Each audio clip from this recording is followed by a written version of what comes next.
ఇదే కదా కథానందలహరి, ఇది కమ్మని కథల లాహిరి, కమ్మని కలల లాహిరి, ఇది కమ్మని కథల లోహిరి. కథానందలహరి సభ్యులకు శ్రేయోభిలాషులకు నమస్కారం. నేటి కథ అటక. రచన సమర్పణ చిర్రావూరి మదన్ మోహన్. ఆ రోజు ఆదివారం. అనంతరాంకు ఆఫీసు లేదు. భార్య 4-5 రోజులుగా ఎలుకల బాధ గురించి కోరుతుంటే విధి లేక ఓ స్టూల్ తీసుకొని దానిపై ఎక్కి అటకను తెరిచాడు. అదృష్టం కొద్దీ తలుపు తెరవగానే మొదట్లోనే కనపడింది ఎలుకల బోను.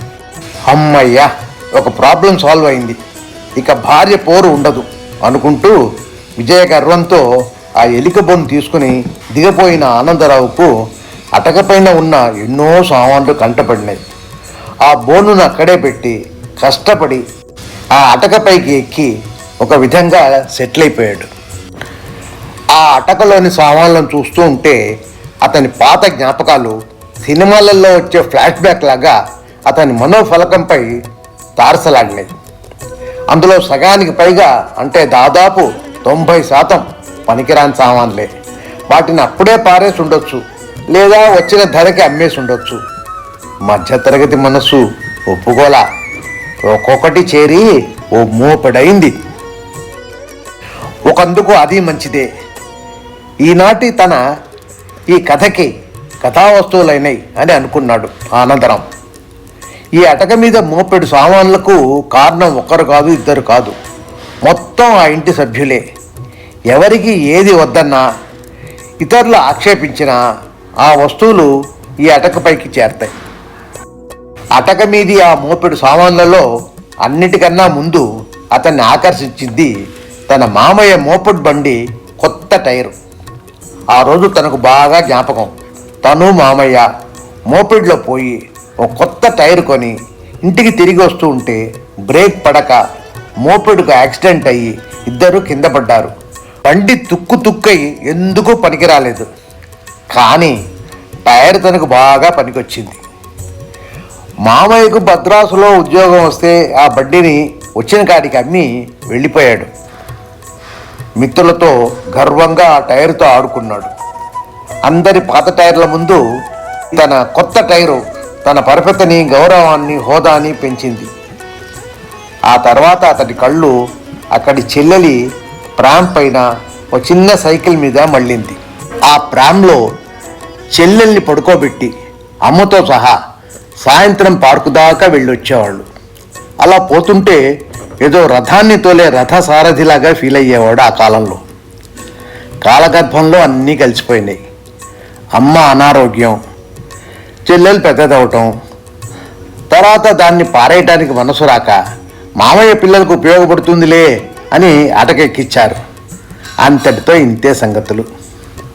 ఆ కాలంలో మిత్రుల మధ్య తన హోదాను పెంచిన వస్తువుల్లో సైకిల్ ఒకటి. తన తండ్రి తనకు స్వయంగా సైకిల్ తొక్కటం ప్రేమతో నేర్పాడు. కారణం, ఆయనకు సైకిల్ తొక్కటం రాదు. తనకు బాగా జ్ఞాపకం.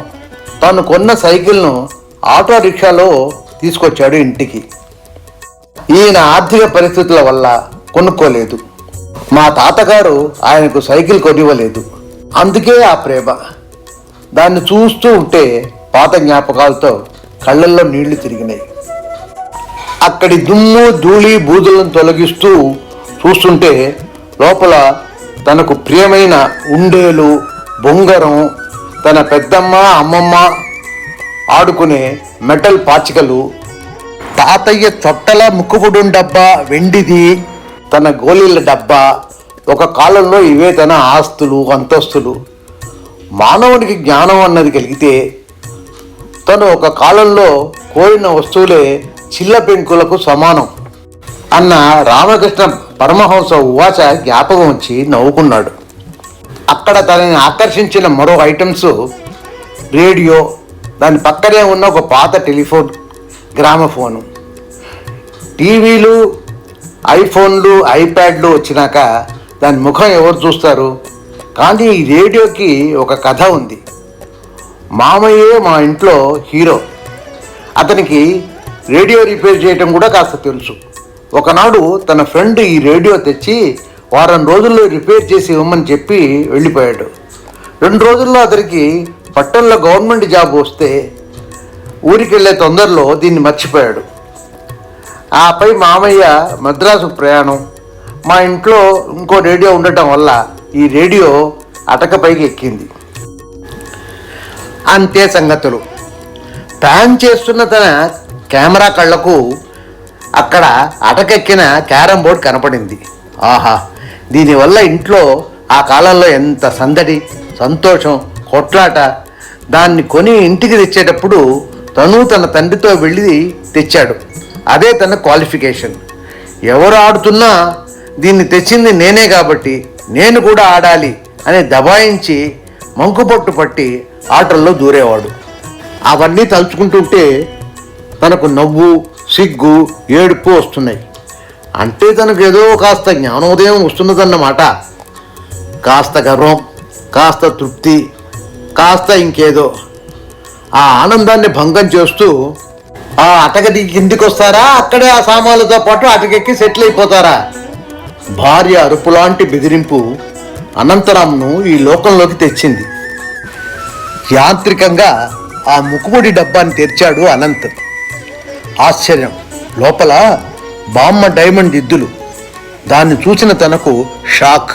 10 సంవత్సరాలుగా మరణించిన తన అత్త, బాబాయ్, పిన్ని అందరి మనసులలోని అపోహలు, తన భార్య మీది అనుమానాలు, సాధింపులు ఒక్క నిమిషంలో సాల్వ్ అయినందుకు ఎంతో సంతోషించాడు. నిద్రాలోకం లాంటి స్వప్నలోకం నుంచి ఇహలోకానికి వచ్చిన అనుభూతిని పొంది అటక దిగి ఆమె చేతిలోని కాఫీ గ్లాసును అందుకుని, ఎందుకైనా మంచిదని, కాఫీ చాలా బాగుంది అన్నాడు.